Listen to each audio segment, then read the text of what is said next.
Hello guys, good evening. এতিয়া মই কেদাৰনাথ মন্দিৰত প্ৰেজেণ্ট আছোঁ। মন্দিৰত পিছফালে আহি দেখা পালোঁ বহুত ডাঙৰ শিল। আৰু এনেই সন্যাসীয়া বেলেগ মানুহে কৈছে এই শিলটো বোলে আগতে বানপানী হোৱাতে তাৰমানে শিলটো আহি পেলাই মন্দিৰটো বাচাইছিলে। এই ডাঙৰ শিলে মন্দিৰটো বাচাইছিলে।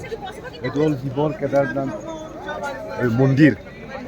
আৰু এই বানপানী হোৱাতে বহুত পানী আহিছিলে, পাহাৰৰ মাটি খহি আহি পেলাই পূৰা আহিছিলে, ডাঙৰ শিলটো খহি আহি পেলাই মন্দিৰৰ পিছফালে থিয়া হয়, তাৰমানে পূৰা বাচাইছে আৰু মন্দিৰটো। এতিয়া বাচাৰ কাৰণে এতিয়া ইণ্ডিয়াৰ মানুহে আহি পূজা চূজা কৰে। তাৰ শিলৰ আগফালে আৰু মন্দিৰ আছে, ডাঙৰ মন্দিৰ। এইটো ডাঙৰ মন্দিৰ কেদাৰনাথ মন্দিৰ। আৰু এতিয়া বতৰটো বেয়া, বৰষুণ আহি আছে। ইয়াত 2 ঘণ্টা অলপ চাফা বতৰ আহে আৰু 2 ঘণ্টা বৰষুণে হৈ থাকে এইবিলাক জেগাত। এইবিলাক সন্যাসীবিলাক চাওক, আৰু আমাৰ ত্ৰিশূল শিৱৰ এইটো চাওক, এইটো ডাঙৰ ত্ৰিশূল। আৰু এইফালে সন্যাসী বাবাকেইটা বহি আছে। জয় হৰ হৰ মহাদেৱ, জয় হৰ হৰ মহাদেৱ।